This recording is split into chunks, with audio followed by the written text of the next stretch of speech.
Welcome back, everyone. We just saw how we can manually understand the process of creating something like a bag of words model from a document consisting of string text data. Now what we're going to do is focus on utilizing scikit-learn. And there are three specific classes we're going to learn about. That is the count vectorizer, the 𝒂𝒓_IDF transformer, and the 𝒂𝒓_IDF vectorizer. Let's head to a notebook and check them out. All right, here I am at a notebook. What I'm going to do is create some artificial text here. And the first one is going to say this is a line. So the first item in this list will simply be this is a line. We're going to avoid punctuation, just keep things simple for right now. Then the next line will say this is another line.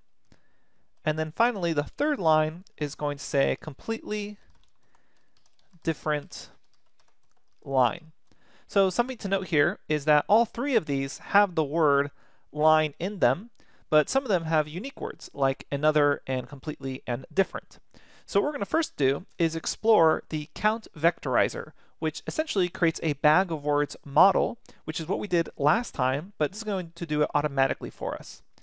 We begin by saying from sklearn.feature_extraction.text import, and we'll start by importing the count vectorizer. So you can go ahead and run that, and I would encourage you to check out the documentation pages, or you can also just say help count vectorizer to view the documentation on this. But count vectorizer, pretty self-explanatory. All it's going to do is count up the frequency of the words and then create the numeric vectors, essentially what we did last time manually. But it's a lot easier to use. So what we do is we create an instance of the count vectorizer, and then we can call that model essentially, and then we'll say fit transform, and we're going to transform that text. So something to note here is that right now it's going to treat these as three different documents. It's going to treat this line as a document, this second line as a document, and this third line as a document. We're going to discuss the differences between fit and fit transform, as well as how to read in a lot of documents later on in the next lecture when we actually use this for a classification project. But for right now, I just want to get the point across about what count vectorizer is actually doing. So we're going to say both fit and transform to the text, which essentially says get the unique vocabulary on fit, and then transform it by actually performing the frequency counts on these three documents inside that list called text. So when you run that, there's something really interesting to note.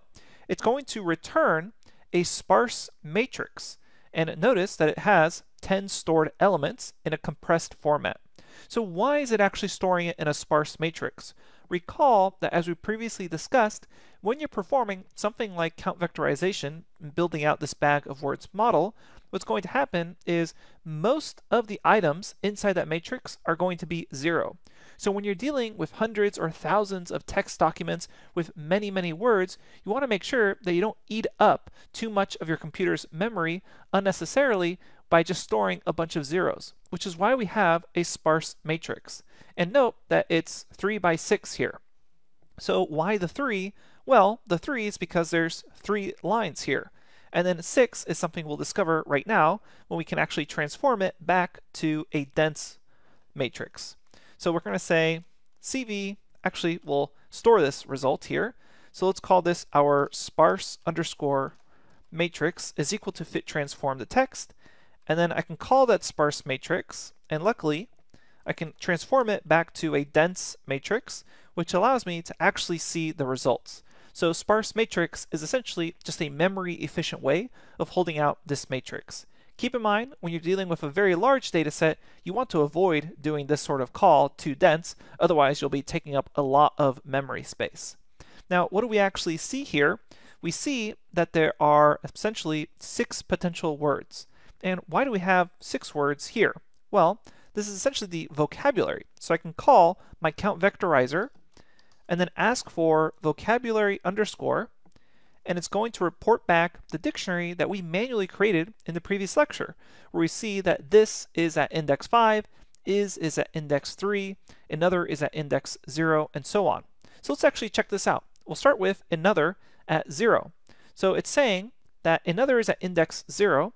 Notice that only the second document has a 1 count at index 0. And if we scroll back up, the second line is the only line that has another. So it makes sense that the first line and this last line do not have a 1 there. They have zeros.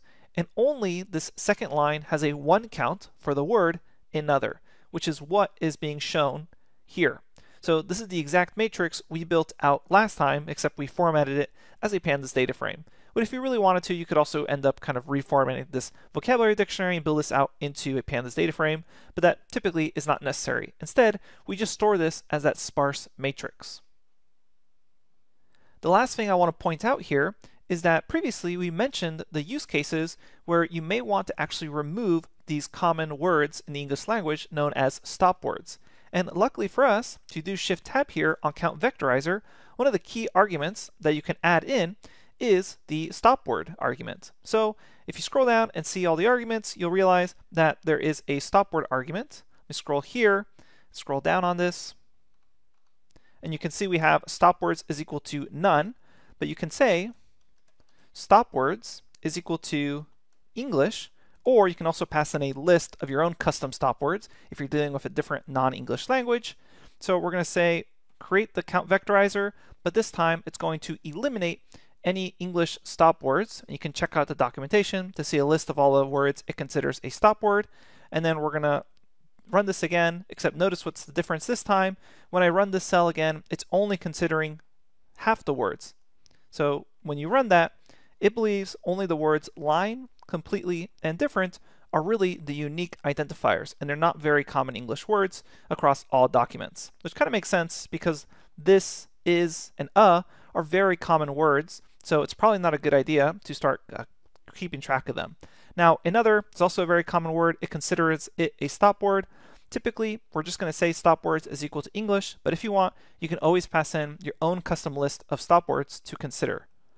Okay, so that is a count vectorizer that creates that bag of words model. However, we want to be able to take this bag of words model and transform it into a term frequency inverse document frequency vector. So we do that with the TD-IDF transformer. So I'm going to come back up here and not just import count vectorizer, but I will also import TF, and then I'm going to say tab autocomplete here. Let me scroll over so you can see it. It's the TF-IDF transformer. And that's going to be able to take in a vector of word frequency counts and transform it into a vector of term frequency inverse document frequency values. So we're going to scroll back down here and see how this works. I can say TF-IDF is equal to an instance of the TF-IDF transformer. So we're going to say TF, and whoops, we forgot to run our import here. So we'll come back up here. Let me make sure I rerun that cell to import it. Okay, come back down here, and then I should be able to tab autocomplete that. So we're going to say TF-IDF transformer, create an instance of it, and now with that sparse matrix, so recall I have this sparse matrix, which is the sparse matrix of those particular counts, I can then actually transform that to a term frequency inverse document frequency. And if you want to make it more clear, we can actually remove stop words to see everything. So we'll recreate the count vectorizer, see that we have now the 6 words under consideration. Those are the 6 unique words across the entire vocabulary, across the 3 lines. So we have this vocabulary of words. I'm going to create the transformer. I still have that sparse matrix, and then I'm going to take this sparse matrix, this bag of words model, and then transform it to a term frequency inverse document frequency.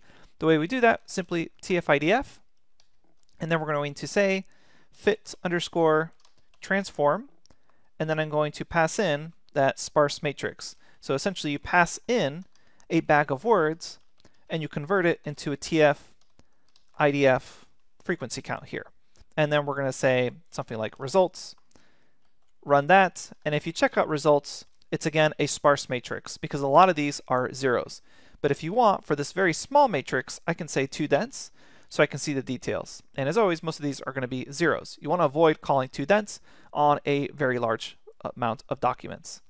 So this allows you to go from bag of words to term frequency inverse document frequency. Now, luckily for us, instead of taking this in 2 steps, we can actually do this all in 1 step by saying from scikit-learn.featureExtraction.text import, and there's TF-IDF vectorizer, which does both the count vectorization and the 𝒕𝒓/𝒂𝒕𝒓 transformation in one single step. So we can say here TV for 𝒕𝒓/𝒂𝒕𝒓 vectorizer is equal to an instance of the vectorizer, and then we're going to say simply TD or TV fit transform on that text data. And let's get our TV results here. Run that, and if you check out your TV results, it's a sparse matrix, and you can confirm it's the exact same of what we just saw by going to dense. You'll notice that these numbers here are the exact same numbers you saw earlier. So 0.619, you come back up here, it's the exact same matrix. So instead of having to go from a bag of words, count vectorization to a 𝒕𝒓/𝒂𝒕𝒓 vectorization, you can do it all directly with 𝒕𝒓/𝒂𝒕𝒓 vectorizer. So that's a common point of confusion for newcomers to feature extraction from text. So typically, we're just going to run this one command in order to just save some work. Okay, that's it for count vectorization, 𝒕𝒓/𝒂𝒕𝒓 transformation, and putting them together for a 𝒕𝒓/𝒂𝒕𝒓 vectorizer. I'll see you at the next lecture, where we take these ideas of text feature extraction and actually apply them to be able to classify text. I'll see you at the next lecture.